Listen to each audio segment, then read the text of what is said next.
The Whiskey Throttle Show, now available on the Spot Network, an independent, standalone streaming platform, live now on Apple TV, Roku, Amazon Fire, Google Play, Android TV, most smart TVs, and all phones and tablets. Look for future live shows and specials only available on Spot Network. Download the app today on your favorite device.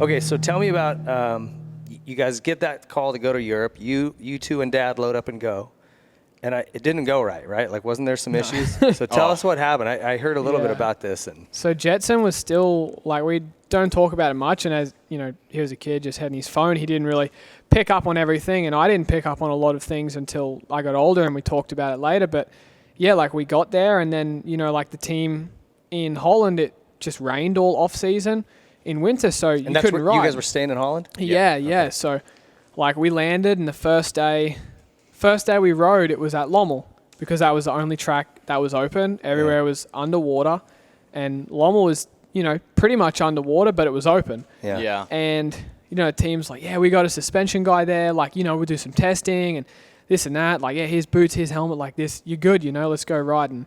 And we pull up, and it's Celsius 5 degrees. That's chilly.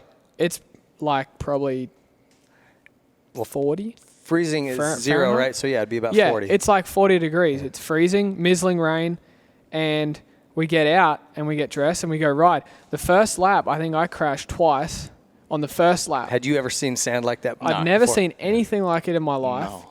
Did it turn to mud when it got that much rain? Was it like a soupy? Well, no, it's so cold. It was almost frozen. The dirt, it was like muddy Play-Doh that would move, and it would freeze, and it would slippery. Then it would be deep. It was just like landmines everywhere. Yeah, I'm just like, dude, second lap. All right, here we go. Like, trying again. I think I got like 5 laps, and I come in, and they're like, oh, you know, hey, you want to try like some forks and this? And I'm just like, dude, I'm trying not to crash. Were you riding too? I was on the kids track, which I think was just as hard. I was on there crying because I hated the cold. Oh. So I was, and there was big puddles. I fell in a puddle. We would come in after, like, it was the worst day ever, I thought, because I was freezing. Man. I hated cold. We'd come in after riding. I would just go bare hands on the Hunter's exhaust just to warm my hands up. Yeah. Like, hands would be numb. I would be crying. Like, it was terrible. Like, people don't realize how miserable it is. Yeah. Like, in the winter, you don't see the sun for 2 months. And then when the sun comes out, it's actually colder than when it's overcast because there's no cloud coverage to keep any warmth in. Yeah. So when it's like, when the sun's out, it's good, but it's like 3 or 4 degrees even colder. And then it'll freeze and the tracks freeze over. And it's so like, dude, first day on the factory bike, you're like, oh, dude, I'm going to rip this thing. I'm going to show these guys. Like, they're going to be so stoked. Crash, stuck. The bike's bogged. Oh, they're going to come help me. Like, he's in the kids' track. Like, he's crying. They're just like, gosh, what do we got ourselves into? Like, you know, this family's like wild. And we're just like, but we learnt it, you know, like we did our time. There was probably 100 days of that stuff. And you just get good at riding it. Like, you'd have to. I think it's really interesting hearing guys that make that trip to that part of Europe and have to ride those sand tracks all winter like you guys did. And they just say, yeah, you just figure it out. And it's completely different than, it's not, I mean, like, we look at Southwick as sand. Oh, that's not sand. That's nothing. That's not sand, no, I know. So, it's not. And I've never ridden those tracks, but just watching them, I'm like, yeah, it doesn't stop. It's sand to like China. You know? You just can't describe endless. it. Yeah. It's...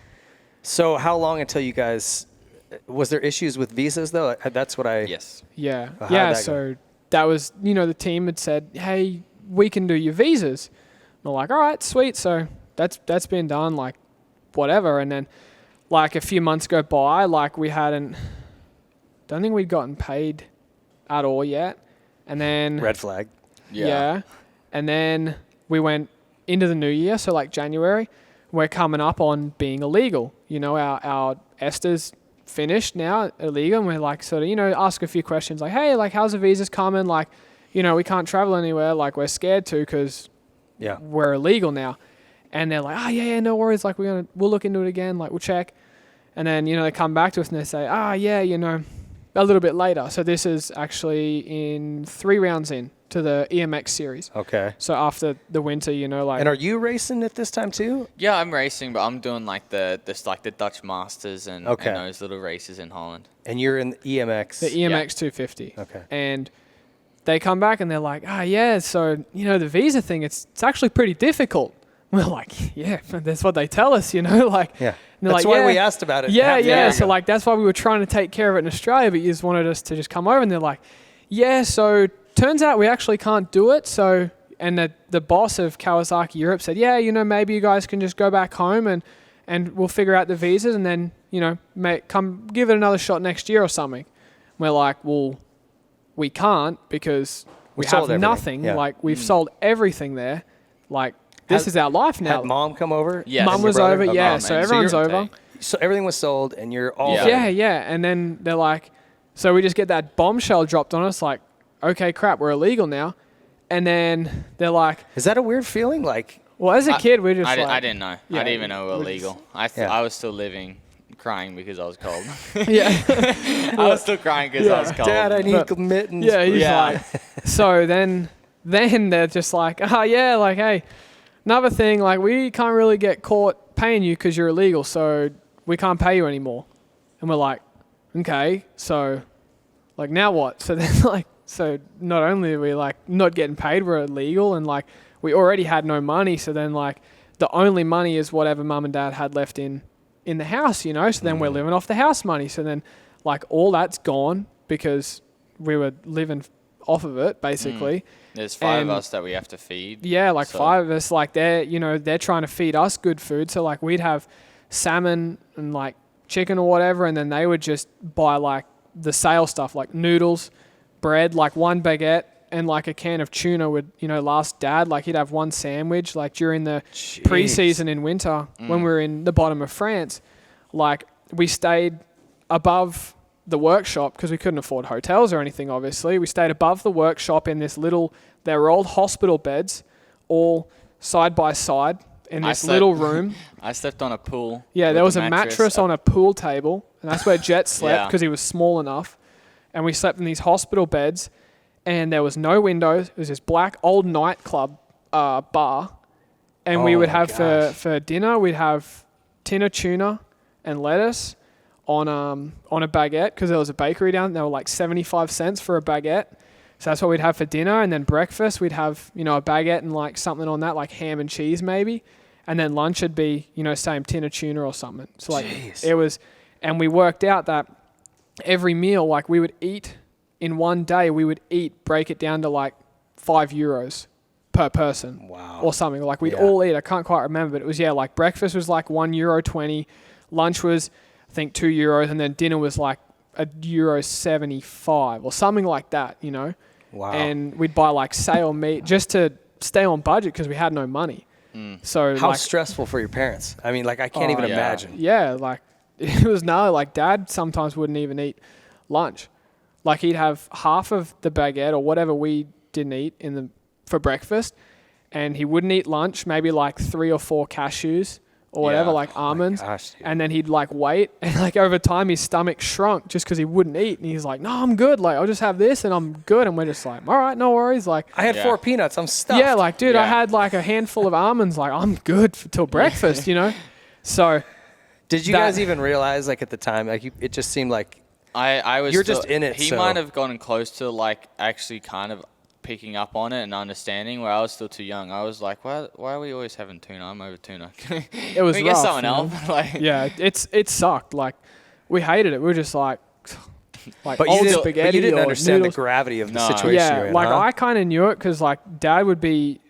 They roped him into mechanicking for both of us, and that was included on our, you know, little salary. So they on the money you weren't being paid. On the money we weren't being paid. So the team had a killer deal. Like they got 2 riders and a mechanic for free. And so we'd get home from training. Dad would wash the bikes, maintain them. I would go to the grocery shop and I'd get the food, like when we needed it. So like, yeah, it sucked. Like the other riders on the team and mechanics, they'd go out to eat, go to the restaurants and stuff. And we're just like stuck in this little room. It just sucked. See, me being a little kid though, I kind of would be the smart one and go with them and I would get free. Yeah, Jett would sneak out with him when, we're gone, like we're training or whatever, and come back, where's Jett? And Dad's like, I don't know. And sure enough, he went with him and like, oh yeah, man, I'm hungry. Like, don't have a wallet. Like, and then obviously he'd guilt him into buying him lunch or dinner or whatever. But give him the old baby browns. I got a funny thing because they had a bakery obviously underneath the place we were staying. I would con who was it? Was it what was his name? Jackie. Oh, one of the workers. Yeah, one of the workers there. Yeah, I would con him going down, and I would always get a donut. Down at the bakery. So the donut thing's real, man. It's been going on for a long time. It's been going for a while, but I would always con him to get Max kid sugar, love sugar, and so I would con my way into getting some food. So that's crazy, man. I can't imagine being in that position where you're like, we've only got this little bit of money saved, zero coming in, right? Because you weren't winning money at that point. No. Well, we weren't racing. It was like 3 months of preseason. So how the hell did you race? What happened that season? Yeah, so we raced. I did 4 rounds and then I did my ACL. Oh, okay. At like the 5th round or something. But I won the German Grand Prix in the EMX 250 class, which was cool. But then the following round, I did my ACL, which we didn't know at the time. So I raced and I got 4th overall, I think, with a torn ACL and stuff. But then we stopped and that whole time lived off. Did they ever pay? They never paid? So they did pay the bonus for Teutschenthal for the German Grand Prix thing. But they were cool with that. They said, hey, look, you did win, so like we'll pay the bonus. Like, we believe in that. And I was like, oh, they do have some moral. Was that good? I mean, it was 6,000 euros. Okay. So I mean, back then it was good, but I mean, you look how fast $6,000 lasts a family of 5 now. Not long. Not very long. So. Thanks for watching the Whiskey Throttle Show. Don't forget to like and subscribe and click the bell to get alerts for all the latest content. Follow us on Twitter at W_Throttle_Show and on TikTok, Facebook, and Instagram at Whiskey Throttle Show.